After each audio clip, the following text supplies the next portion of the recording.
Well, we all knew this day was coming. So, you know, we had the issues with the fuel tank, and had to clean the tank out and all that. The fuel pump has always been a little bit weak. You know, the windshield wipers on this thing run off the fuel pump as well, and they've never really worked very good. So I knew this day was coming. I was just trying to put it off as long as I could. It's not that big of a job, it's just an extra job. It's just something else to do. I got to stop everything else that I'm working on to work on my daily here, the old Rambler. So that's what we're going to do. We're going to yank the fuel pump off of there and put a rebuild kit in it, see if we can get this thing running again. Let's do it.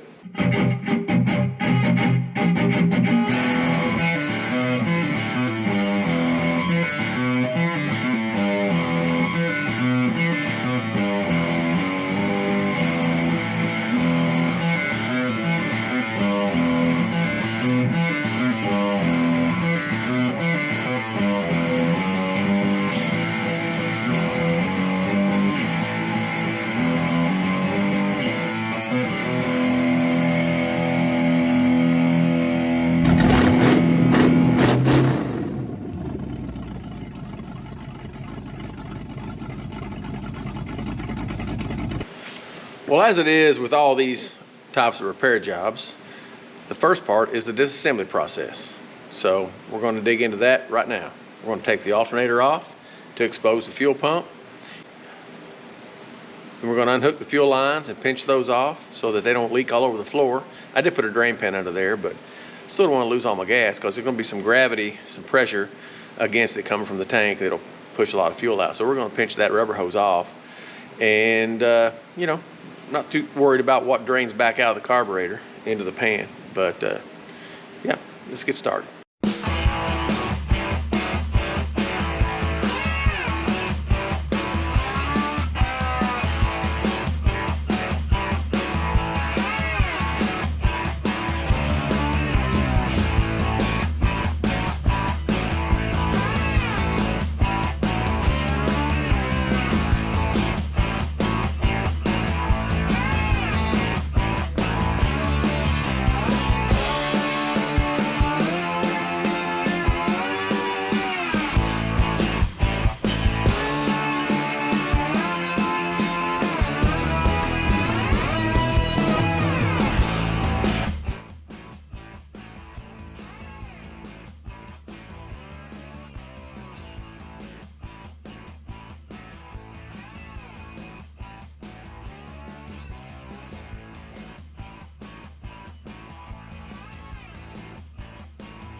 Well, let's go ahead and dig in here, see what we got. First thing I'm going to do is open up this carburetor rebuild kit and just to see what all's in there.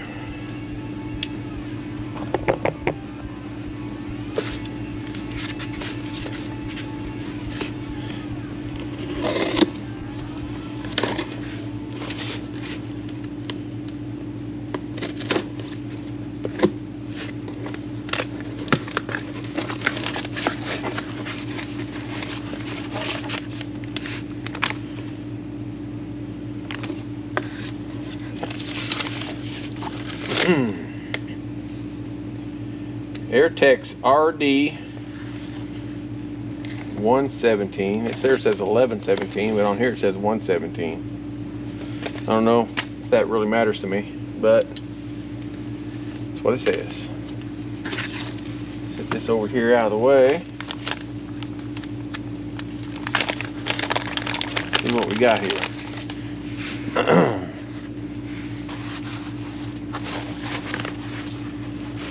Free paper towels out of Montford. Remember that when I found those in there. Free shop towels. I ain't mad about it. All right.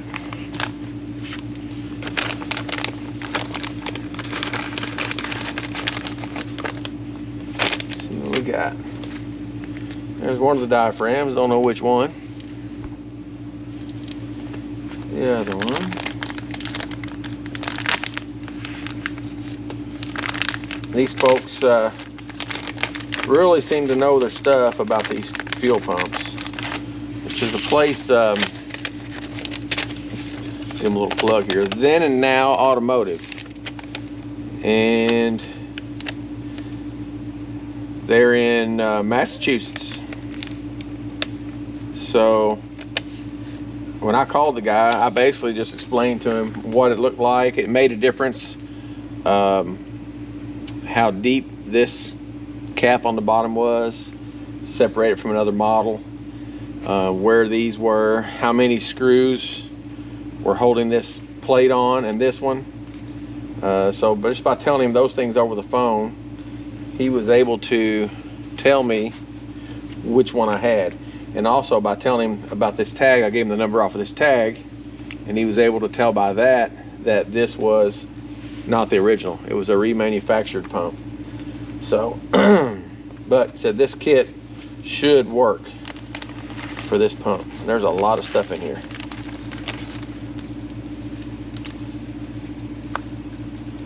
Another diaphragm, screen, gasket.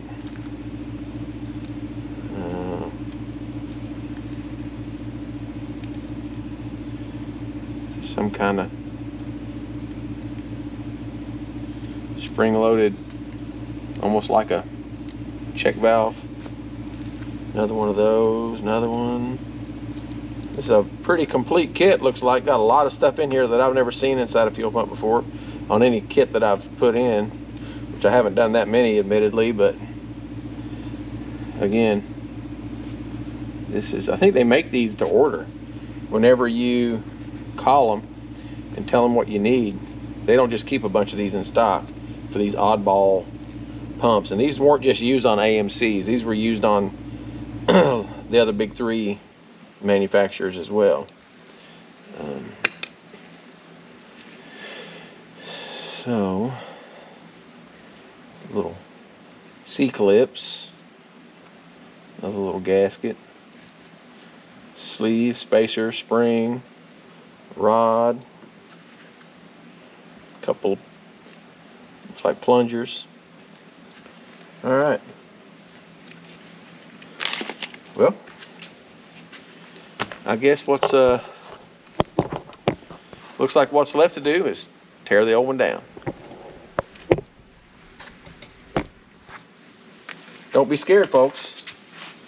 Just jump right in there.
Okay.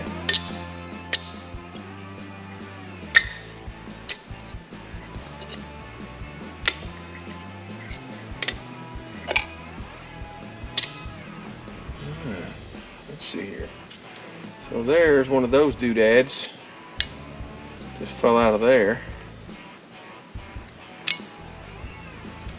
I don't know if that's supposed to be tight and retained in there or what, but it sure enough fell out.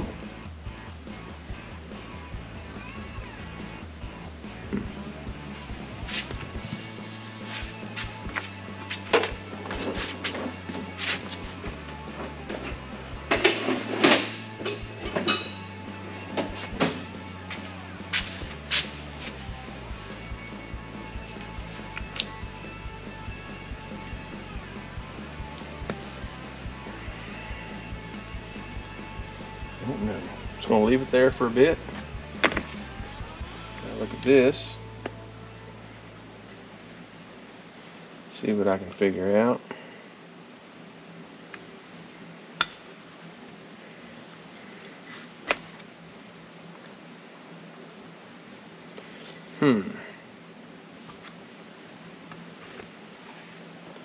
Now it looks like this rod replaces the one that's in there, because it's looking like I got to cut that off, and then you put this back in there and put these C-clips on it to hold it on. That's what I'm thinking.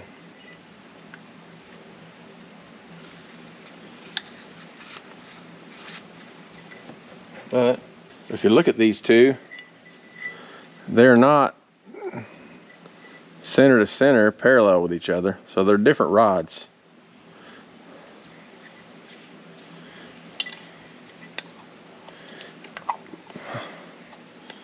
Pump that one up and down.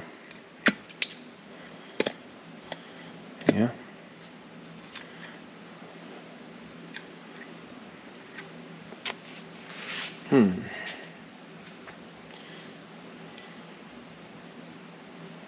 I really don't want to take that out. I don't have to, but it's looking like I might have to. If you look at this one, it's got a slit across it. It almost looks like with a anchor pin for brake shoes, that you push it in and turn it to get it out. So I'm wondering if that might be the case. If I can pop that up like that and then push it in and turn it,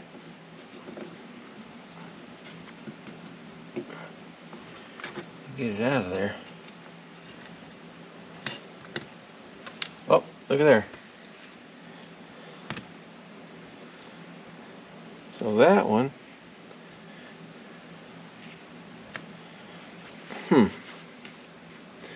so that one's got the flat blade with the notch in it. This is the gasket that matches that one, but that one's got a rectangle hole in it. So I don't know about that. This popped off of there. There's a bunch of, looks like grease in there. I don't know. I'm gonna keep digging. See, this is actually the top. So this is the one that runs the windshield wipers. It might not even have been hooked up. I don't know. I don't know. That's that size. So 1, 2 of them go in.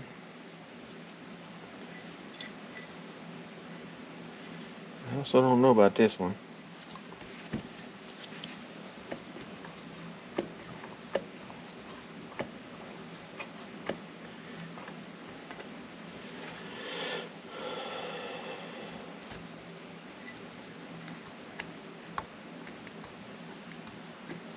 Just can't see down in there.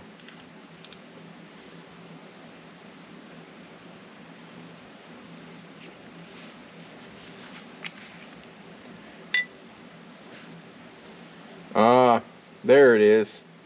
So this pin replaces that one, and you put a clip on each side of it. So I'm going to have to cut that out of there.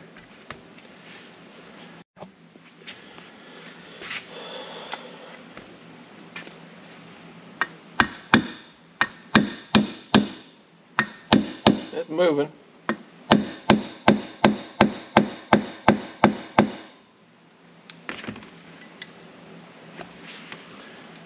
It ain't happy about it. Let's see here.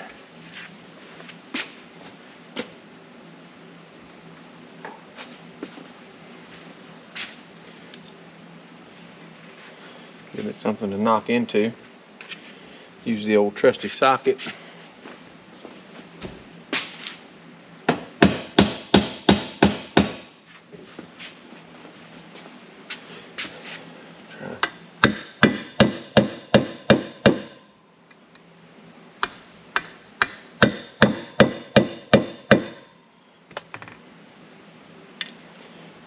It's moving.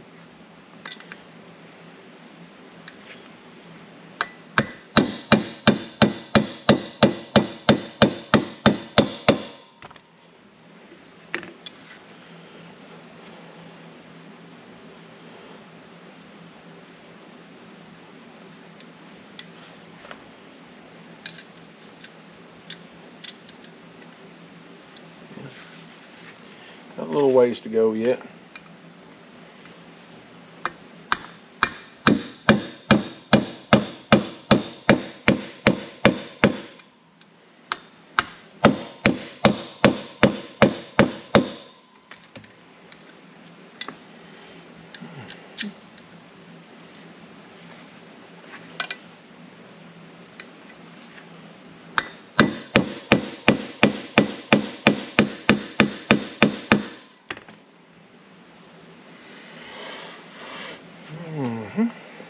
Punch in quite long enough. Let's see if I can find a longer one.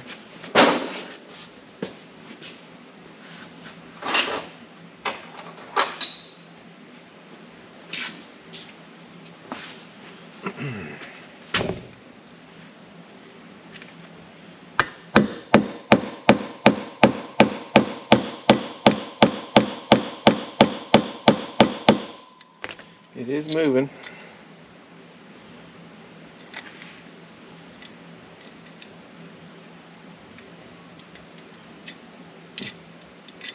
Get a little bit bigger socket.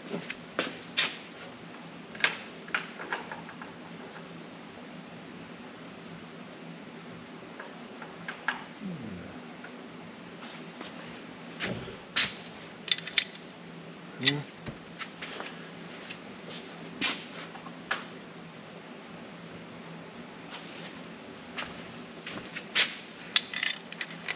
you go.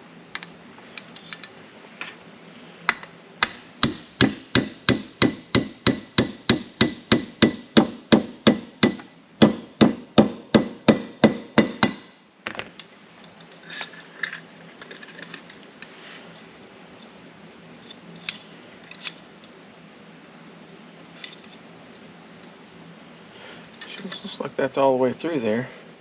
Yeah. Should be able to get that out. There we go.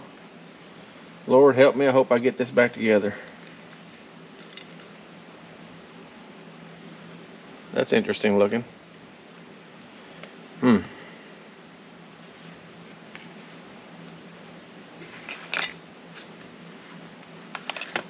All right then. Try to knock this rest way out of there.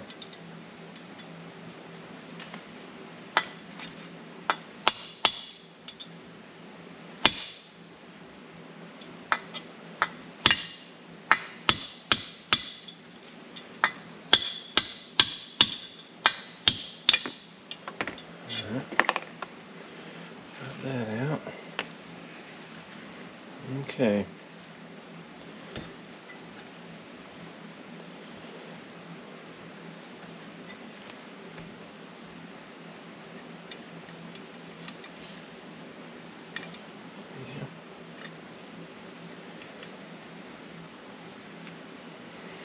Lord help me.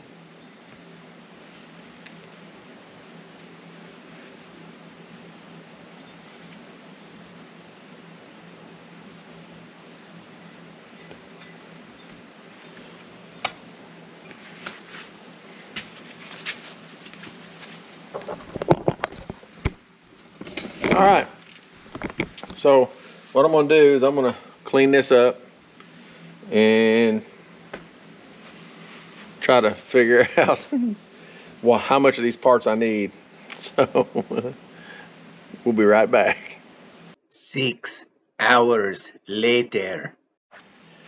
Well, I contacted Then and Now Automotive, the place where I got this fuel pump kit, and I was going to talk to them about this, but they're closed already. It's after business hours, so I did leave them an email, and I took a picture of these to show them to them, and I'm sure they're going to get back with me tomorrow sometime.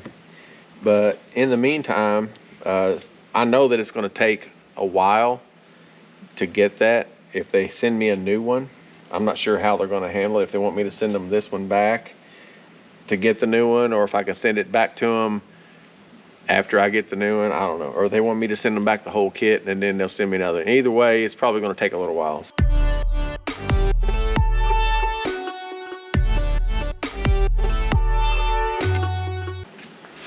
Well,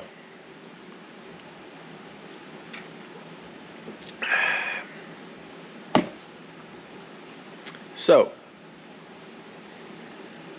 I contacted the manufacturer of this rebuild kit for the fuel pump on the Rambler, and they are some really nice folks, and they're going to send me the new diaphragm, like this one with the slot in it, and I'm going to send them back this one, but it hasn't arrived yet. So what I'm going to do in the meantime is put an electric fuel pump on the car. So of course I won't have any windshield wipers because the windshield wipers are operated by a vacuum created by the fuel pump. But who needs windshield wipers? I mean, especially on a hot rod. I mean, we got this stuff, you know, we got this stuff too.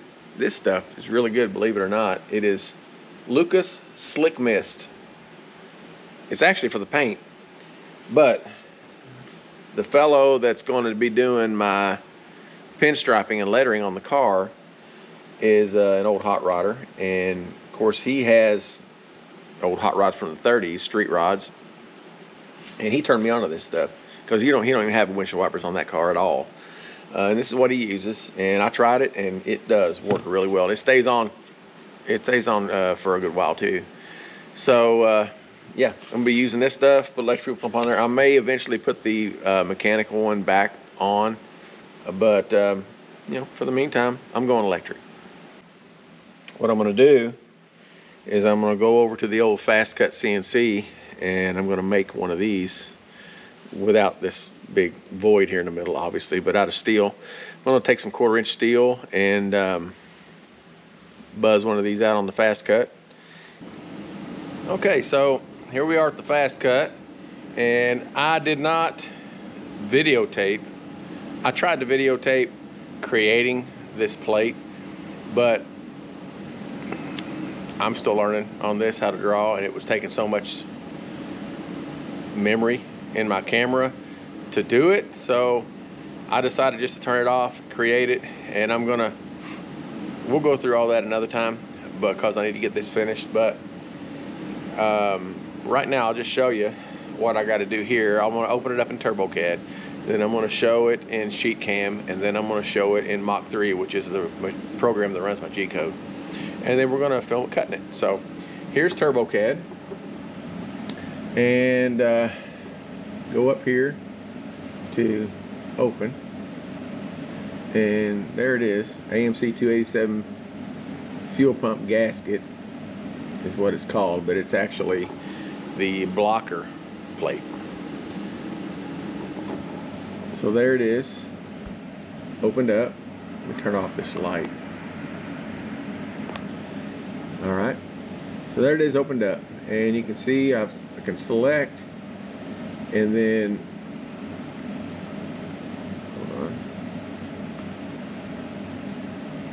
select it, and it shows down here it's 2 5/8 wide, side to side, 2-inch 953 thousandths top to bottom, bottom to top, whatever. And you can go in and look at these, just the holes themselves, or the side view actually. But I'm going to undo that, and then we're just going to select the holes, and it'll show you that they are 2 1/4 inches outside to outside, 1/2 inch high. They're 1/2 inch holes, so they're center to center. They're 1 3/4 inches. So this should be exactly what we need. So I go to sheet cam, and I have it opened up in here, and I had to select my material, which is mild steel 1/4 inch, which calls for a 65 amp cutting tip, outside offset. Okay, and which means that this green line here, it's going to come in from down here, come up, cut the inside of these holes, which that's considered the outside offset, because here, this is the hole, so the line that it's cutting is outside the line that actually is the hole. So, but on this, the line that separates the part from the other is on the outside. So it'll cut around the outside, it'll cut the holes first, then it'll cut around the outside, and it'll be done. It'll take about 10 seconds probably.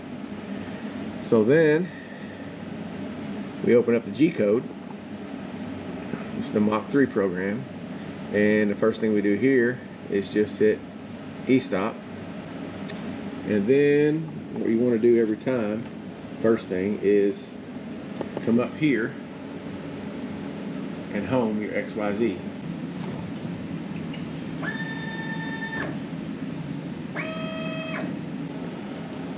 Load G code. It's going to ask you which one. It's already pulled up here. There it is. Alright, now this point where it starts from, this is set automatically to right here, right around in this area. We don't want to start it there because the plate we're cutting is over here. Right?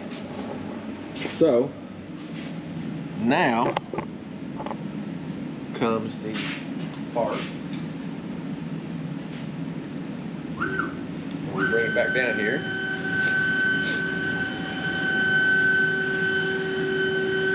Seventh time's a charm, right? Slow it down. Back it off a little bit. Just gonna set it on the edge, pretty close to it. Then X marks the spot. Okay? So now that's where it's going to start running this program from. Now, all we got to do is hit the A button to start the cut. So let's do that and see what happens.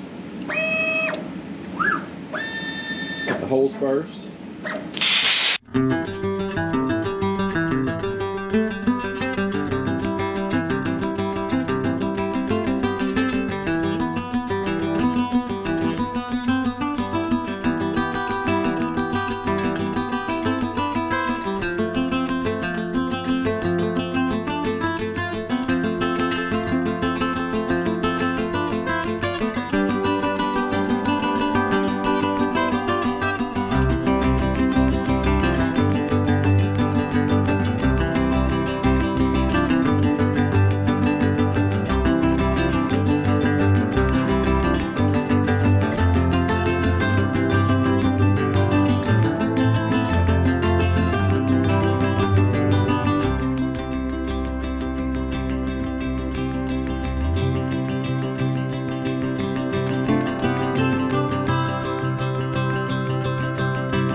So let me show you what I've got here. So I've got this Airtex fuel pump, and I've had this for quite a while. It's just a spare that I've kept around. One of our old RVs had this tile on it, and it went out on us in Tennessee, coming back from Gatlinburg. So we stopped in a little town at Advanced Auto Parts and bought a new one, which was exactly the same. Apparently that was where they got the one that went out, and put it on in the parking lot, came on home, but I bought an extra one at the same time. So this is it. So the Airtex electric fuel pump, and it's got a small built-in filter on it. So we're going to put this in line back close to the tank and try to put the filter in between the tank and the fuel pump back there. And then we have another one up here that's right by the carburetor. So we want to make sure we keep the fuel as clean as possible. And we did clean out the fuel tank, and it's still, you know, really good shape. So, but I just like to, if I can fit the fuel filter in between here and the pump, or here in the pump, this is the inlet side, then I will. But if not, then I've got this filter on it, so it'll probably do the job. So anyway, let's make it happen.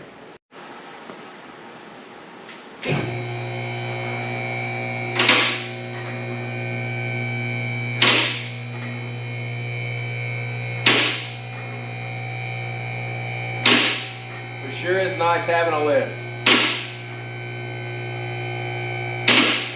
Growing up the way I did in the junkyard, we didn't have a lift. We didn't have concrete. We worked on a dirt floor. So we would roll out just big rolls of leftover vinyl wall coverings on the floor to try to keep it somewhat clean. Jack the cars up, block them up. We didn't have jack stands, but we would find stuff. We would slide the wheels under there, and logs, whatever we could find, concrete blocks, just to hold the cars up to work on them. So this is a huge improvement over that, and I'm very blessed to have this. So let's go back and check it out.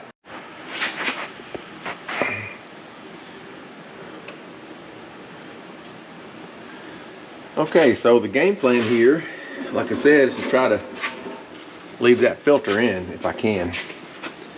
And if we put this pump up here, the end of the steel line comes to about right there. And so I want to leave a little bit. I have to have enough to go into here. So I definitely want to probably cut it about right there. And then if that's the case, doesn't look like there's room, but up in here there is a little extra room. So I think I can move this on up in there a little bit farther and still have that filter in line. So that's what I'm going for. We'll try that. If it don't work out, it don't work out, but I think it will. First thing I got to do is clamp off this fuel line about here, somewhere in here, so that I can unhook the filter from it. And then I'll bring my drain pan over here so that I can catch all that gas that runs out of the line without it getting all over the floor. You can see there's a little bit of trash in that filter, so it actually has protected the carburetor and the rest of the fuel system from a little bit of debris. So it's good to have it there. I just want to I want to keep it.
the undercar work is done, so now we're going to turn our attention under the hood. I've got the wire shoved up into the inside of the car, so we're going to let the car down, bring the wire on up. I'm going to have to move some carpet around, stuff like that. Bring the wire up under the dash, find a terminal on the fuse panel that that I can use for power, and then we're going to hook a relay to that out maybe under the dash, maybe under the hood, whatever. But I need a terminal on the fuse panel that is 12-volt power with the key on. So this has got a really small fuse box. I mean, there's like 7 fuses in it, and they're glass bus fuses. So I don't want to rob, you know, too much juice from the old system. It's just all original. So best thing to do is run a relay. So it takes the 12 volts from the key to turn the relay on. The relay takes it from there. So it takes a whole lot less current draw to run the relay than it does to run the pump. And then the relay runs the pump. So that's what we're going to do.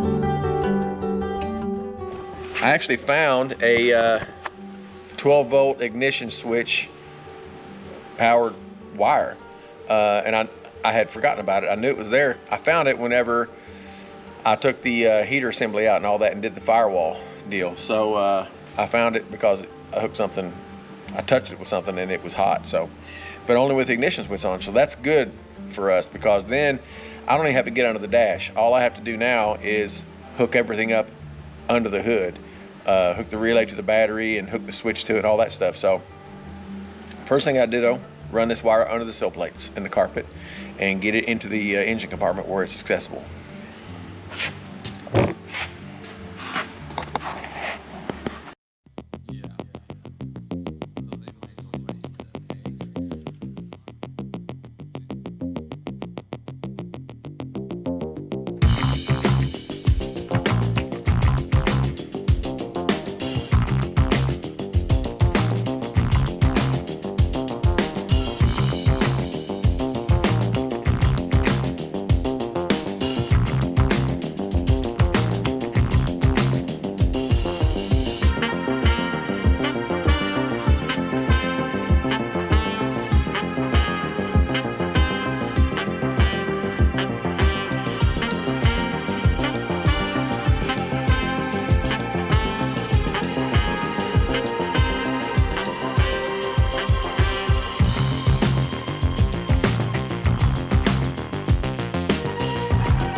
Go ahead and see if we can run this screw in there by itself.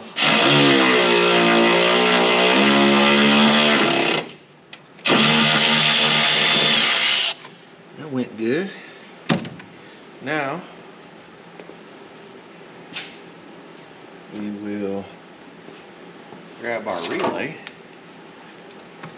Got to make sure we get this hooked up right now. So I've got these terminals labeled. You see this one says 30. That is battery power. That's going to hook straight into this, right off the hot of the battery.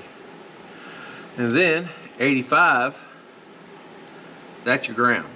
So that's going to be mounted here with that, just like that. Okay. 86, this is the wire that goes to this, turns the fuel pump on. And then, or no, it ain't. 86 is the ignition wire. It goes to here, to my ignition switch wire. 87 goes to this, turns my pump on. All right. First thing we'll do is go ahead and just mount this bad boy. Mount it up. Mount it up, I say.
Well, we got good news and bad news.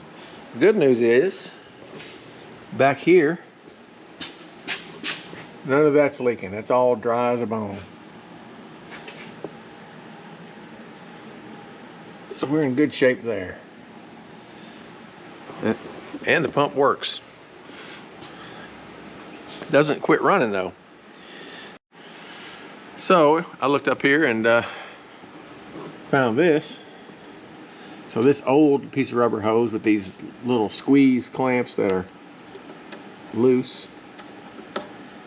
Apparently it was just spraying out down here all over the floor too, sticking on the floor. I'll just replace that piece of hose with a couple new clamps and should be good to go. After running the car for a little while last night, realized it was loading up. A lot of fumes in here. It was running really rich. I did adjust the timing. I sped it up a little bit and it did run a little bit better, but then it dropped down again. It sounded like it was only hitting on a few cylinders. So I think it's fouling the plugs. And I checked the idle circuit in the carburetor, and it's a Holley, it's a 2-barrel Holley, and that's working properly. So I believe my float's a little bit too high. So I'm gonna check that, see if I can verify that, and hopefully that's what all the problem is, and I can adjust the float and lean this thing back out again. We went ahead and put the fuel pressure regulator on, and that helped tremendously, but I still can't get this thing to run right. It's just the carburetor will not adjust out now. I mean, it ran pretty good before the actual mechanical fuel pump went out, but you know, it was providing very little fuel. I think the car didn't really have a whole lot of power, but it did run and it idled and everything. But I put that electric fuel pump on there, and even with the pressure regulator adjusted down to about 6 psi, it still just will not run right. I think it's just overwhelming the carburetor, and it won't idle. It will idle, but it idles really low. And if I shoot some carburetor cleaner into the top of the plate there, it speeds up like it's starving for fuel. But I know it's got plenty of fuel. The float bowl's set right, float's set right. So I can take the float plug out, and you know, I can get the fuel to, if I shake it, it'll come out of there. So I know that's good. I know it's getting fuel, but it could have a vacuum leak. Could be leaking around the throttle plate shaft. But I did notice that the idle mixture screw on the driver's side doesn't really do hardly anything. So I'm going to go ahead and yank the carburetor off of here, and we're going to boil it out with some carburetor dip. I got a gallon bucket of that stuff, and we're gonna clean it up and see if we can get a little more out of it.